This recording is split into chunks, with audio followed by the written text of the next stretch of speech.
Thoughts? You first. You press the play button. All right. Well, we just watched Dune, directed by Denis Villeneuve. That's how you pronounce it. And okay, tough guy. That's how you pronounce it, actually. For those who didn't know. So I think that's how you pronounce it. Oh, okay. Keep going. Can I continue? Yeah, you can continue. He's definitely one of our favorite directors. On Sunday is probably my favorite movie. So about Dune? I'm just giving a little backstory to who the guy is. Dune, though, is good. I think it's good. It's definitely not one of his best, but there's a lot of aspects of it that I do like. A couple of moments where I was like, wow, this is one of the best movies of the year. But then there'll be some points where it dips and lulls. And it didn't connect with me emotionally like some of his other movies have. But overall, it's like cinematography, best of the year, easily. Score, best of the year. Yeah, about you? I like your review. I'm similar where I feel like, no, seriously, like, I think it's reminiscent of Blade Runner 2049. I think it's better, though. Yeah, I was gonna get there. I do think that they're both amazing in visuals and production. I thought the story was a little lackluster, more so in Blade Runner. Like, I think Blade Runner is less concise and clear. I think it's less interesting. Yeah, in this movie, like, I was interested in the storyline, and there was promise of a part 2, you know, where Blade Runner 2049 did not. So I was like, what the hell? But this, I'm like, this is a really long setup, and it's interesting. And, like, I know what you mean. Like, you can emotionally connect with them, but it felt like a really, like... It felt distant at times. But at the same time, it was like a historical... Not historical, because it's in the future. But it's like a story, I mean, like not a fable, but the way that it's written and it doesn't take place in the last 100 years or like 50 years in the future. Like, for me, not interested really. Most times, like most science fiction movies, I don't give a shit what it is. To me, it seems like transcend. Like, it transcended that I don't even know what I would call it, like bias that I have towards all science fiction movies. It kind of transcended that. And that's why I was afraid of going into this. I was like, am I going to connect with this storyline? I usually don't give a shit about these types of movies. I don't care. And I never end up connecting on an emotional level, which those types of whenever I can connect emotionally with a movie, that's when it tends to be my favorite. Those are my favorite movies. But it did work on a level just because of the scope and the music. And I liked, killed it. Yeah, he did. Great music. And Timothée Chalamet killed it, I thought. Really, I think he was really good. Jason Momoa, I liked his parts. I liked him too. Yeah, the acting overall was good. It was good. And I think that's what made me look past the whole science fiction storyline. What about you? Not even like science fiction, because it is not even... But it's considered. It's really not though. If it's the year was what? 10,000? 8,000 years from now. Okay, but how that's science fiction if that's a possibility? It's a science fiction movie. So what? They have technology that doesn't exist yet. They can travel through planets. They can use the shield. I get it. To me, science fiction is more like when they're... I don't know. That's not my. When there's more like aliens mythical and creatures ghouls. Yeah, involved. thing don't exist. There's nothing in this movie that's... The Emperor, though, he's a little... That's true. He's got some powers. A little bit of powers. I mean, yeah, everybody's pretty much like an earthling.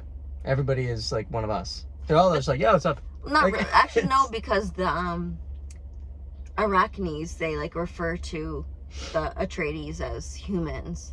So the Freemen must not consider themselves humans, you know? Right. So Right, but I'm saying like that they look like us, though. Who says aliens are green goblins, you know? I feel like humans won't really look like humans in 8,000 years from now. I feel like we'll look a little bit different. We won't sound like... Timothée Chalamet literally looks like a kid you talk to right now. You think 8,000 years from now they're going to sound exactly and look exactly like us? People? Yeah. Maybe not sound, but probably look. I mean, granted, some of them did look funny. Some of them had, like, Anyways, but yeah. I like the idea that like he was some sort of messiah, Yes. and he was like the one who they've been waiting for. Like I like that kind of secular religion thing, and that's why I'm like, I don't mind that the story is not like an emotional connection, because I don't really connect to such grandiose stories. But here it worked though. Like I was interested. I was really invested in like, who is he? What is his purpose? You know. And I like that they kind of just throws you into it. Yeah. And they don't explain really anything. And it's kind of up to you to figure it out as you go. And like maybe the story as a whole is maybe not exactly what we expected, but some of the individual scenes were amazing. Like when he had his hand, spoilers, when he had his hand in the box, when he was using his voice in the little helicopter with his mom. Those were the two standout scenes to me. Yeah, really good. Yep, 100%. That was my favorite scene, I think, was in the helicopter. Yeah. It was a beautiful movie. Definitely beautiful, but... Even the fight scene at the end was great. Yeah. Because I didn't know how I've never seen him fight before, besides fighting Thanos in the movie. Who? Timmy. Like, I didn't see... Paul. Paul, you know... He fought Thanos? Oh, you mean... The trainer. His trainer. Like, you see him fighting there, but you don't know how he's going to test up against... Oh, actually, no. He got Thanos down on the ground. Yeah. Sorry, I don't know what the guy's name in the movie is. I'm just going to call him Thanos. Don't even talk... Why is Jason Momoa's name Duncan Idaho? Duncan Idaho? I kind of like that name. Duncan? But I'm saying, cool. it's like... I like how it's like so futuristic, 8,000 years, but the names are Jessica and Paul. It's funny. That's the part where I'm like... It kind of takes me out of it. I'm like, I expect their names to be like another language. But that's why are they speaking English? That's why I don't consider it a science fiction movie necessarily. It's like, it's a potential future of ours that we like, I don't know. I guess that's what science fiction is. I don't know. Well, because they're not going to be able to sell tickets if the whole thing's in subtitles. I feel like a lot of people wouldn't come see it. The whole thing was in subtitles. I mean, I never considered them speaking another language to be a possibility. I've never said that. But what was I going to say? No, I'm just saying. I think that's why they have them speak English, but whatever. That part I really don't care about. I think a lot of people are going to be mad that Zendaya was not in the movie at all. Like, I think she's like why a lot of people, mainstream people, came to see the movie, because people really like her. She's a good fan base, and she's not in the movie. Do you think that will hinder the movie cinema score on how people rate it after they see it? I don't know. I don't know.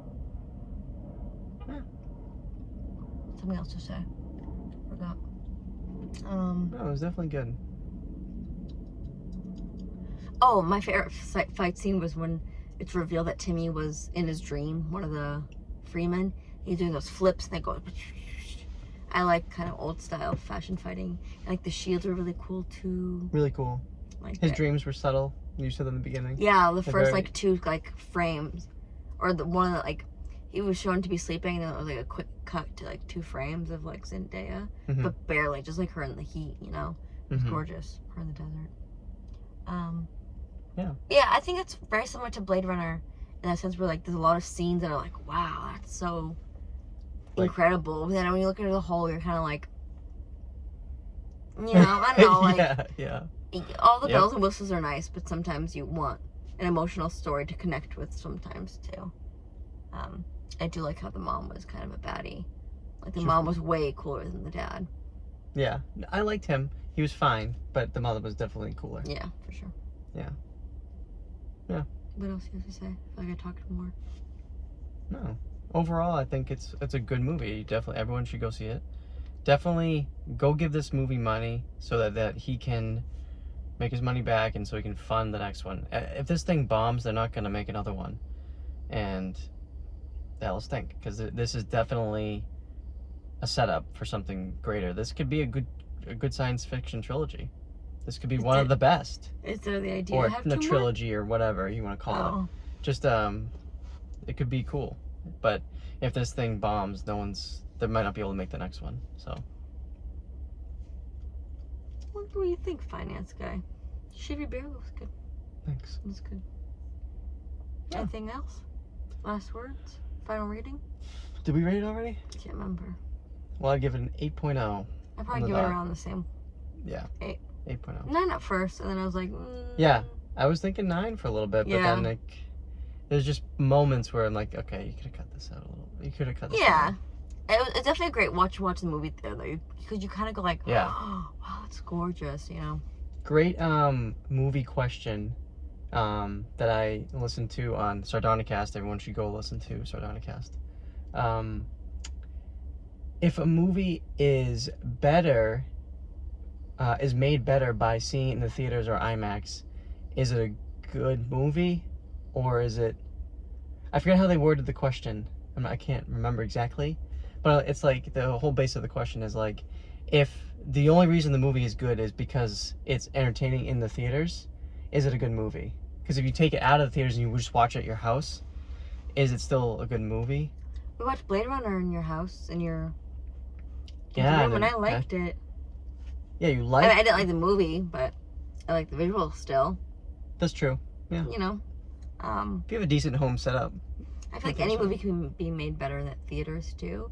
Like, it's not really a fair question because if you're gonna watch like a little, like a Final Cut of the Dead type movie, now that's great at home. It might not be crazy good in the theater, but watching a movie that has beautiful graphics may be better. I don't know. It doesn't make it quantify if it's any better or worse than a movie. If the only thing you like is that it's like awesome to look at, maybe it's not. I don't know.